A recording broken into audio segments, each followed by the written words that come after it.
Argentina Colombia Copa আমেরিকার ফাইনালে চোট পায় আর্জেন্টাইন ক্যাপ্টেন লিওনেল মেসি। তখন ৬৩ মিনিটের খেলা চলছিল। উইঙ্গার লুইস দিয়াজের কাছ থেকে বল নিতেই মাঠে পড়ে যায় মেসি। পায়ে গুরুতর চোট পেয়ে উঠে দাঁড়াতেই পারছিলেন না মেসি। মাঠেই ব্যথায় কাতরাচ্ছিলেন এই মহাতারকা ফুটবলার। আর্জেন্টিনা দলের চিকিৎসক চিকিৎসা করলেও সারিয়ে তুলতে পারেনি।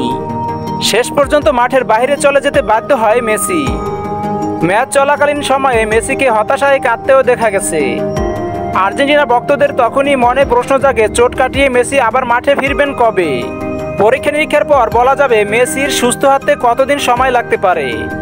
তবে ধারণা করা হচ্ছে মেসি ইন্টার মায়ামির হয়ে শিকাগোর বিপক্ষে ম্যাচ খেলতে পারবেন না এবং আগস্টের শেষ দিকে সিনসিটির বিপক্ষে ম্যাচ খেলতে পারবেন কিনা সন্দেহ রয়েছে।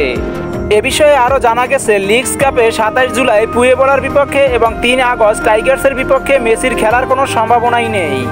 মেসির পায়ের চোট সেরে উঠতে সাধারণত ২০ থেকে ২৫ দিন সময় লাগতে পারে। তবে বেশি গুরুতর হলে সময় আরও দীর্ঘায়িত হতে পারে বলে জানিয়েছেন বিভিন্ন সংবাদ মাধ্যম।